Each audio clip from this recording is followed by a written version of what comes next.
Well, first off, I want to thank Gail for the warm intro and especially for the prayer. But we're going to get through this together. I appreciate you all being here tonight. As was mentioned, we're in our week 3, third and final week of studying the Shema. For those of you that haven't been here, or if you need a review, Shema is a prayer that is a Jewish prayer, very common Jewish prayer. They do it twice a day, at morning and at night. It's the first prayer that you learn as a child as well. And the name Shema comes from the first word of the prayer, which means hear or listen. So week 1, we kind of went over the reason that we're studying this prayer and what was meant by listen and hear. Last week we delved into the meaning, the kind of the more nuanced meaning behind both the word Lord and love. And tonight we'll be going over heart, soul, and strength. So I'll recite the Shema here. Attention, Israel, God, our God, I'm sorry, this isn't, there it is. I'm sorry, apologies. Attention, Israel, God, our God, God the one and only. Love God, your God, with your whole heart. Love him with all that's in you. Love him with all you've got. Deuteronomy 6, 4, and 5 from the Message. And I apologize, I was confused by the other translation here. So as I said, tonight we're going to review how you love the world. And it's, as you'll see, it's a very broad thing we're doing here. So with our heart, or lev, with our soul, or nefesh, and our strength, ma'ad. So as we do the videos, as Gail mentioned, there's a couple sheets on your desk. One is kind of an outline of what we're doing tonight, and the other has the graphics on there.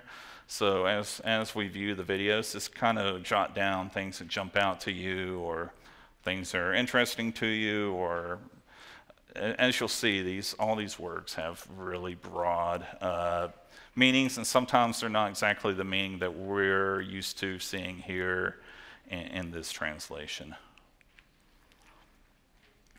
So all these videos come from the Bible Project. The link is shown here on the slide. The first one we'll be doing here is heart, or like I said, lev. For thousands of years, every morning and evening, Jewish people have prayed these well-known words as a way of expressing their devotion to God. They're called the Shema. Hear, O Israel, the Lord is our God, the Lord is one. And as for you, you shall love the Lord your God with all of your heart, with all of your soul, and with all of your strength. We're going to look at the fourth key word in this prayer, heart, which in Hebrew is sometimes pronounced levav, or more often in a shorter form, lev. Now, different cultures throughout history have had different conceptions of how the human body works, and this is also true of the ancient Israelite writers of the Bible. They knew that the heart was an organ in the chest that sustains life. There's mention of a heart attack in the Bible, Naval, whose heart died inside of him and he became like stone. But the biblical authors talk about the heart in many other ways that might seem strange to modern readers, and that's because these Israelites had no concept of the brain or any word for it. They imagined that all of a human's intellectual activity takes place in the heart. For example, you know with your heart in the Bible. Your heart is where you understand and make connections. In the book of Proverbs, wisdom dwells in the heart. And your heart is what you use to discern between truth and error, like Solomon did when he was king.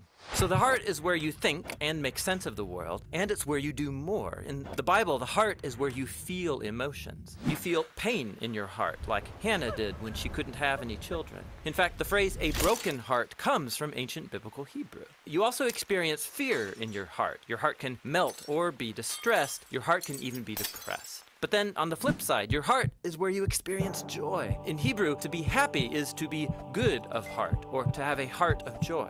So the heart is the generator of physical life. It's also the center of your intellectual and emotional life, and there's more. In biblical Hebrew, the heart is where you make choices motivated by your desires. So David had it in his heart to build a temple for God. Your heart is where your affections are centered. They're called the desires of your heart. And if you really want something and go after it, it's like what Nathan said to David, whatever's in your heart, go and do it. So then, in the Bible, the heart is the center of all parts of human existence, as in the well-known proverb, guard your heart, because from it flows your whole life. Now, the prophet Jeremiah believed that the human heart was fundamentally broken. He said, the heart of a human is deceitful above all, irreversibly sick. Who can even understand it? He had watched a whole generation turn away from God. They started sacrificing their children as if that were a good thing. So this is why, in the imagination of the Hebrew prophets, the only hope for humanity is the total renewal of the human heart. Moses predicted that if Israel was ever going to love their God, their heart would need to be circumcised, which is a very vivid and surprising metaphor about removing evil and stubbornness from the human heart.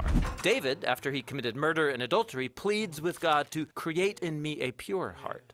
The prophet Ezekiel hoped for a day when God would remove the heart of stone and give his people a new heart of soft flesh, which is very similar to Jeremiah's hope that God would write the commands of the Torah on the hearts of his people. And that brings us all the way back to the Shema. Every day, God's people are called to devote to God their whole body and mind, their feelings and their desires, their future and their failures. This is what it means to love the Lord your God with all of your heart.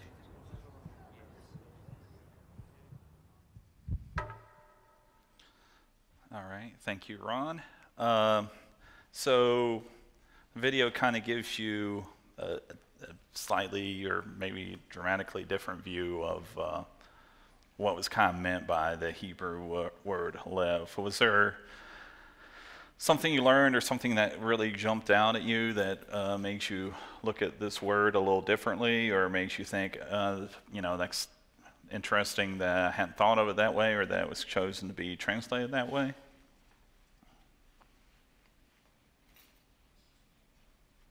I think the biggest thing is they had no word for brain. Yeah, that's what I was thinking.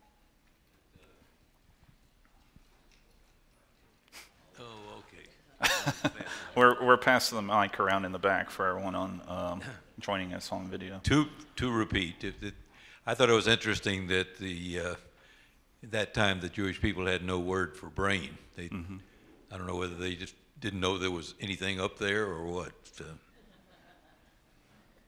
Yeah, I gave a lot of thought to this as well, and I kind of feel like, at least for me, when I'm dealing with extreme emotions, I don't feel it up here. I feel it here. I don't know if it's because it's in the center of my mass, or, there's a lot of other stuff going on, accelerated heart rate, blood pressure's changing, food in your stomach's churning, but, you tend to feel stuff down here. You don't really feel stuff up here. So I can understand why they kind of went with that. I think they were aware that they might not know what's occurring up here in the head, but obviously they know something important is going on up there. We see some gruesome things happening with Goliath getting hit up here and heads being removed. So obviously they know something is occurring up there that's important to maintaining life. But I don't know if it's because of the biblical view, or they talked about how a broken heart comes from the Bible. I just, even hearing all this, heart's really mind, but I kind of see it as heart as like the feelings or the illogical or the unexplainable things we feel or do. Does anyone have thoughts on that as well? Or additional thoughts? I don't have to be going off of what I said. One of the things that it says over and over in the Bible when the people were disobedient is it was because of the hardness of their heart. So that kind of, they probably really didn't have arterial sclerosis. Right. It's talking about their will, and how their will was not submitting itself to God's will. It's like a stubbornness.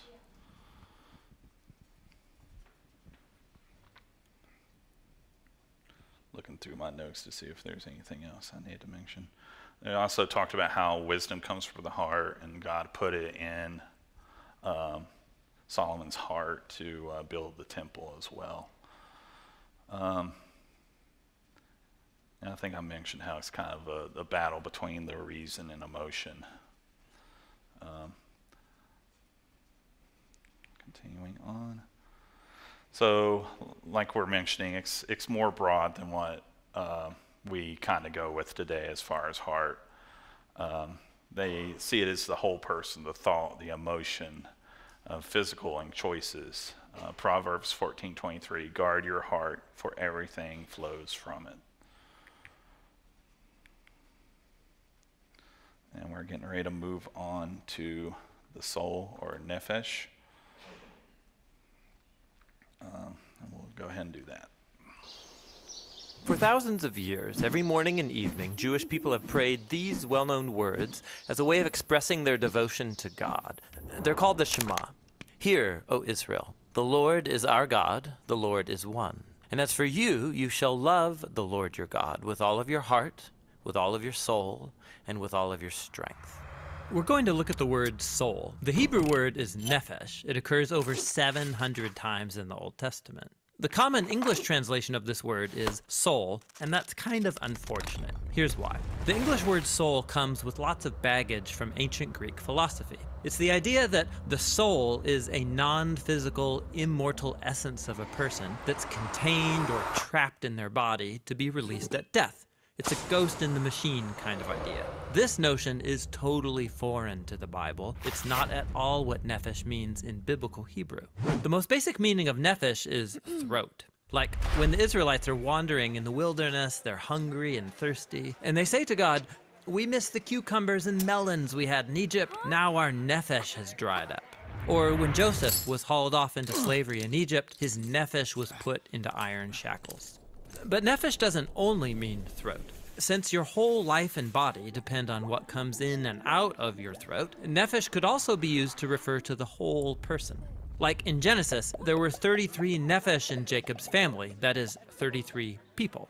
In the Torah, a murderer is called a nephesh slayer, and a kidnapper is called a nephesh thief. On the first pages of the Bible, both humans and animals are called a living nephesh, and if the life breath has left a human or animal, the nephesh remains. It's just called a dead nephesh, that is, a corpse. So, in the Bible, people don't have a nephesh, rather, they are a nephesh, a living, breathing, physical being. Now that might surprise you because most people assume the Bible says the soul is what survives apart from the body after death. And while the biblical authors do have a concept of people existing after death, waiting for their resurrection, they rarely talk about it. And when they do, they don't use the word nephesh. So even though nephesh is often translated as soul, the Hebrew word really refers to the whole human as a living physical organism. In fact, this is why biblical people can often use this word to refer to themselves, and it gets translated me or I. Like in Psalm 119, most translations read, let me live that I may praise you.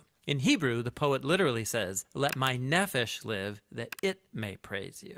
By using nephesh, the poet emphasizes that their entire being, their life and their body, offer thanks to God. In the Song of Songs, the young woman constantly refers to her lover as the one my nephesh loves. And of course, love isn't just an intellectual experience, it's an emotion that activates your whole body, your entire nephesh. This helps us understand the brilliance of other biblical poets who could combine multiple meanings of nephesh in one place. Like in Psalm 42, we read, as the deer pants for the water, so my nephesh pants after you. My nephesh thirsts for the living God. So, on a physical level, your throat can be thirsty, like a deer's, but then that physical thirst can become a metaphor for how your whole physical being longs to know and be known by your Creator. Which brings us all the way back to the Shema. To love God with all of your nephesh means to devote your whole physical existence to your Creator, the one who granted us these amazing bodies in the first place. It's about offering your entire being with all of its capabilities and limitations in the effort to love God and to love your neighbor as yourself. And that's the Hebrew word for soul.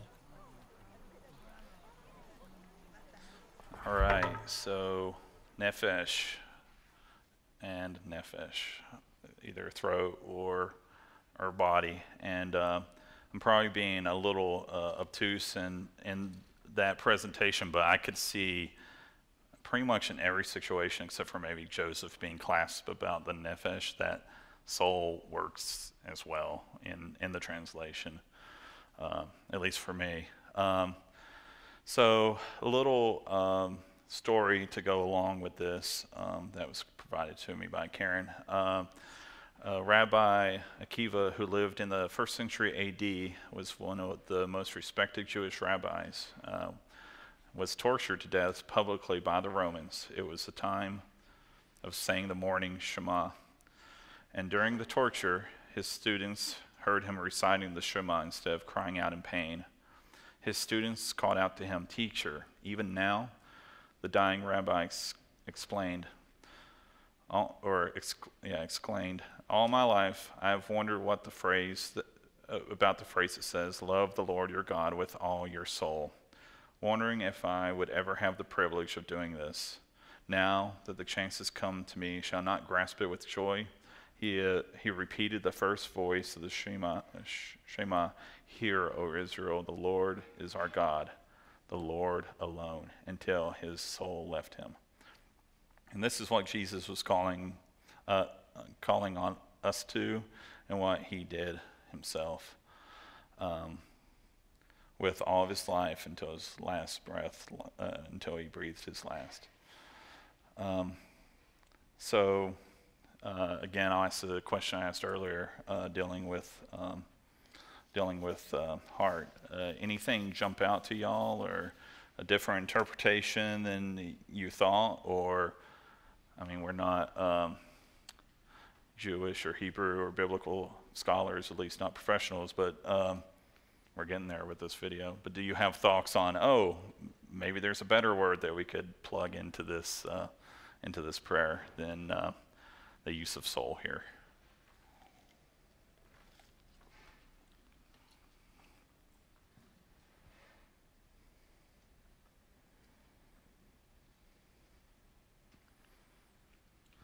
Did the thought of a living soul or living nephesh or a dead nephesh give you some pause or some thoughts on that?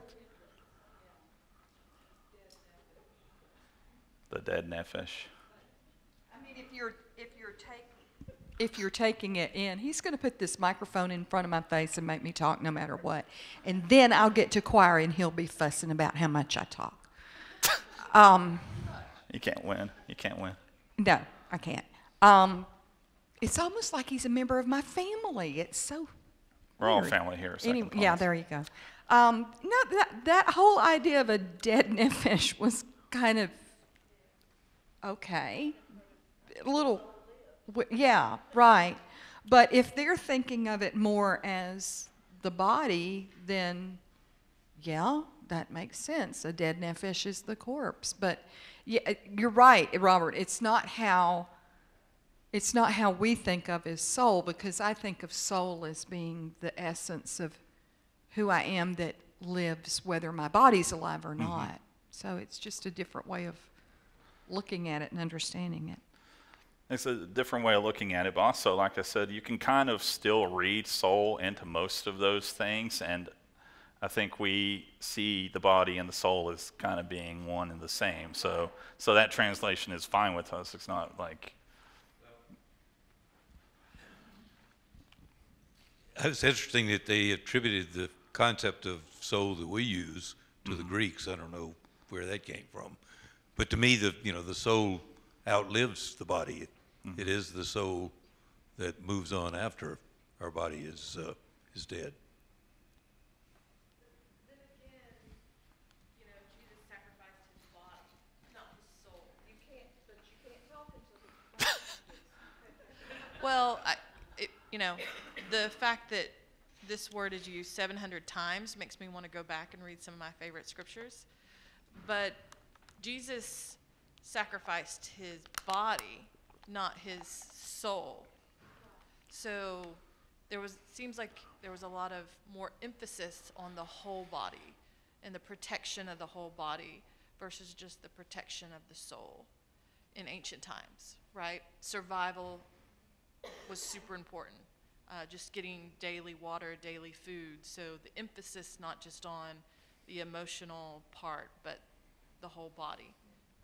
They are more connected, I think, maybe to their bodies. We need to be more connected to our bodies sometimes, I think. But just super interesting. And I'm wondering, you know, what is it to like praise God with my hand, not just my soul or my feet? Yeah, my wife stole a little bit of my next question, but that's okay. So what does it mean to love the God with all your body? Oh, she's going to answer. So just one other thing that brought to is, you know, we talk about the body of Christ and being the hands and the feet, and does that shed more light on, you know, that scripture?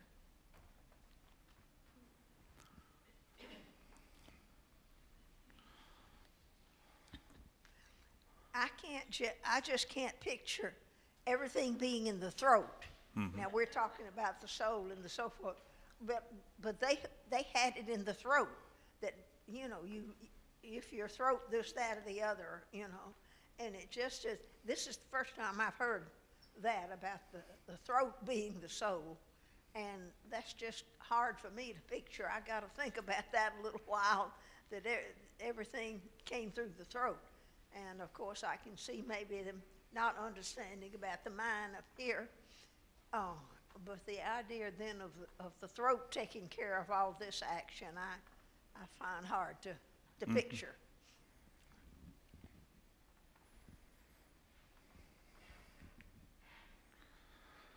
So as we kind of discussed in English, the soul usually refers to the non-material part of us that survives after death, but the Hebrew concept of soul is best understood as the whole person, the essence of who we are.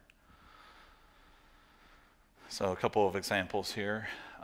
First from Psalm 119, verse 175. Let my soul live and praise you. Let your rules help me. And the second one from Psalm 42. My soul thirsts for God, for the living God. So I would still kind of argue that both definitions are still working here.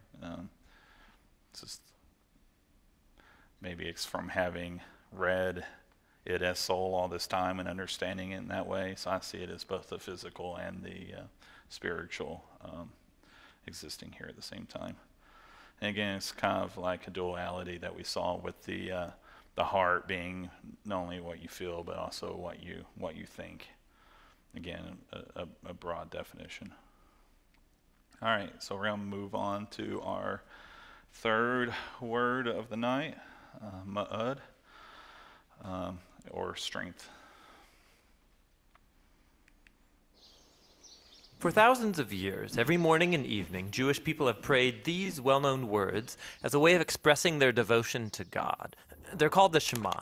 Hear, O Israel, the Lord is our God, the Lord is one. And as for you, you shall love the Lord your God with all of your heart, with all of your soul, and with all of your strength.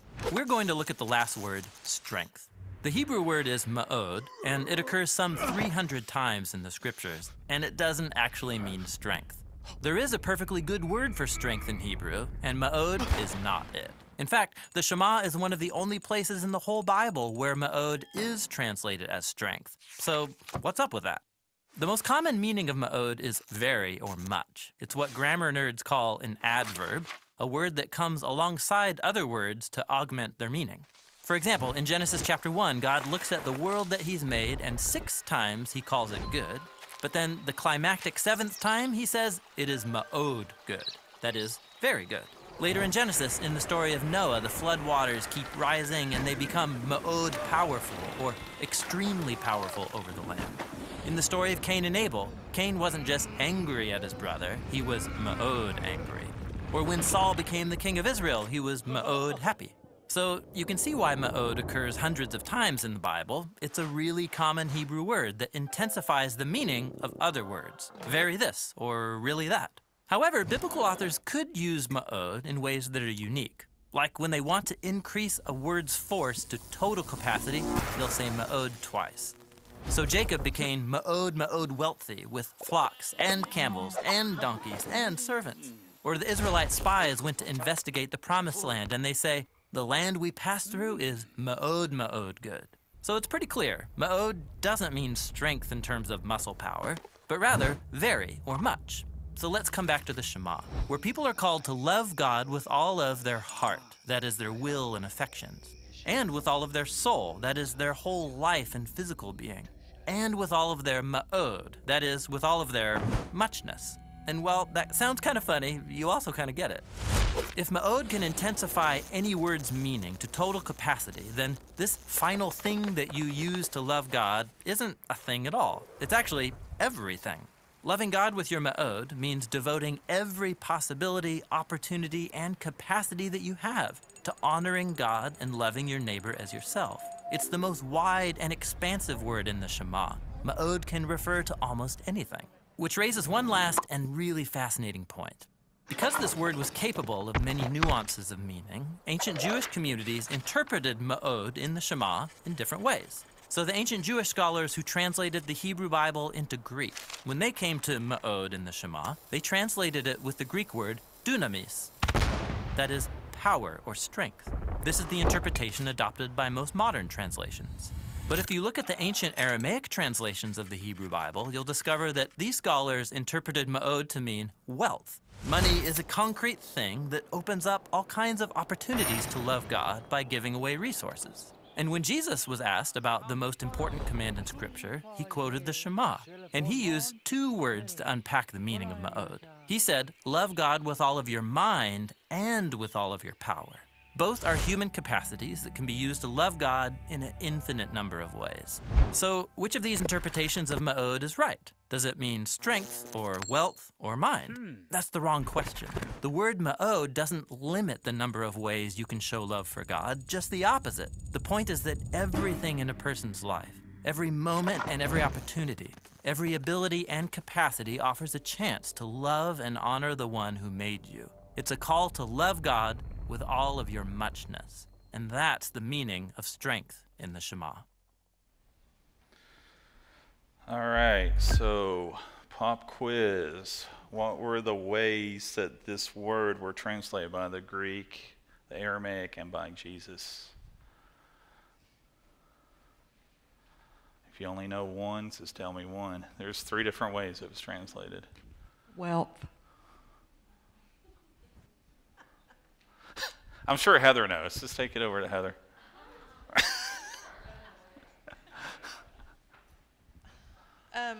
Strength was the first one, right? Yeah, might or strength was the Greek. You don't have to do all 3 unless you really want to. Jesus was mind and power. Mm-hmm. And wealth. Wealth. Table mate. There we go. Nice job, front table. All right, so as we see again, kind of a trend tonight, we have multiple meanings, kind of a nebulous, vague, but not so vague, but kind of vague thing going on here with the meaning of the words. It says, note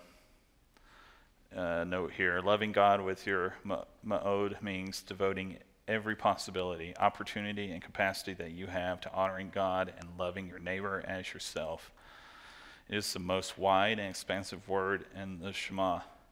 Ma'od can refer to almost anything.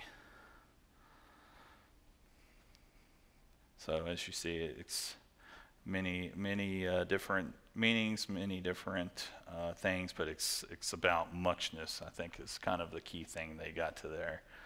So I asked this question about a previous word. I asked it about this one. What does it mean to love God with ma'od? To you.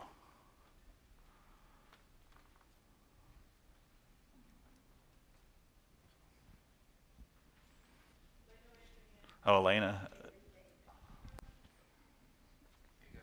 Teacher's pet. So, from what I've picked up in the short time that I've been here,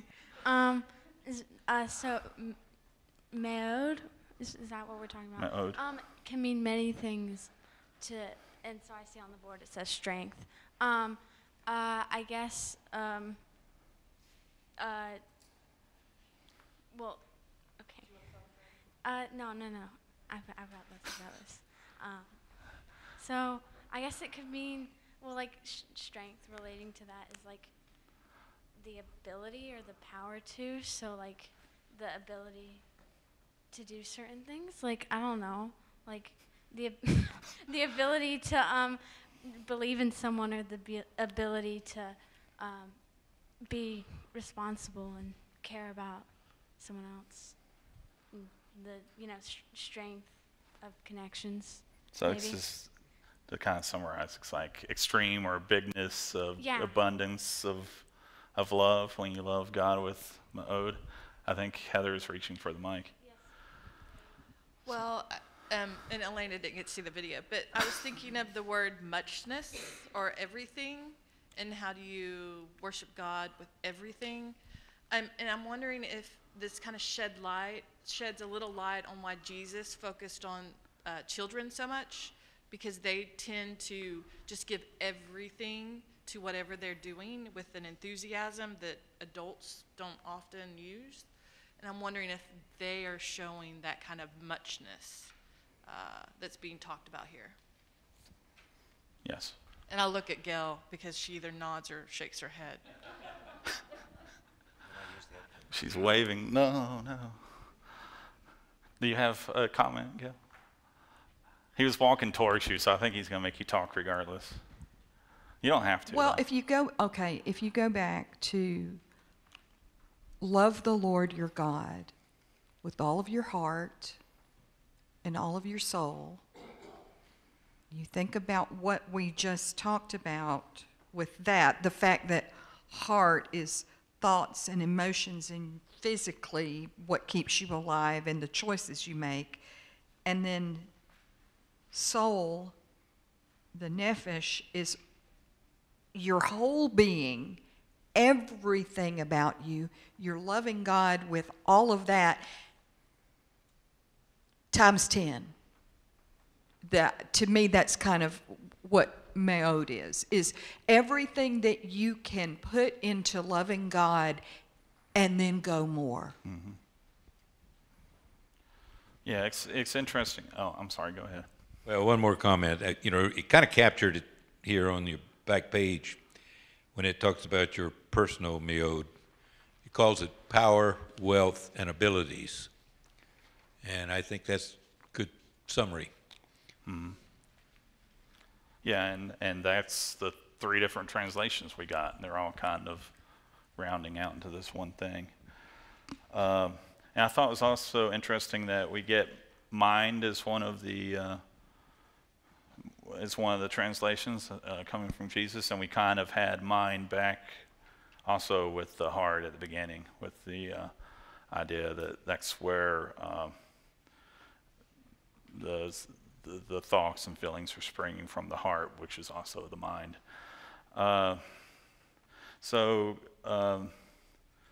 Little lesson on the translation. So when the 70-man Jewish translation team translated the Old Testament from Hebrew and Koine Greek for the Septuagint, I'm sorry if I'm mispronouncing that, in the 3rd century, they translated the Shema using familiar Greek terms, heart, soul, and power. However, the translators realized that these Greek terms did not equate literally with the Hebrew terms being translated, so they added one more term to indicate the mind or intellect was also included in the meaning of the Hebrew. And the New Testament, and we mentioned that with the mind kind of feeding in a couple different terms here. In the New Testament, Jesus quotes directly from this Greek translation. However, he also changes one word from this translation, changing dynamis to, I'm going to butcher this, ischis, which gives a better connotation of the kind of strength or might related to capabilities and resources rather than simply power. This makes the new form, you shall love the Lord your God from all your heart, with all your soul, with all your strength, and with all your mind. So that's why we see a slightly different translation when Jesus gives that as the great commandments in the New Testament. So any other thoughts on those three? For me, I think, just to summarize, the heart, soul, strength, mind, lavav, nefesh, ma'od are just parts. Basically, it's parts of a whole, and it's this nebulous thing. It's all-inclusive. It's a definition of your entire existence, physically, emotionally, and mentally. It's basically just saying, everything you have, love God. So the question is, with what do I love God? The answer is yes. When do I love God? Yes. How do I love God? Yes. Just to summarize the prayer. And I neglected my slides, so we're backing up slightly. This one is only used 300 times. If you notice, the earlier word, Nephem, was used 700 times, and we did not find out how often heart was used. So that's a little disappointing. Either a whole lot or very little. So whatever makes you very much of anything, that should love God. In case anything was left out of the previous two qualifiers, then there it is. It describes the intensity of devotion of all your resources, capabilities, means, and opportunities to Him. So things to think about this week. This is your homework. I will come around to tables next week to make sure you did it.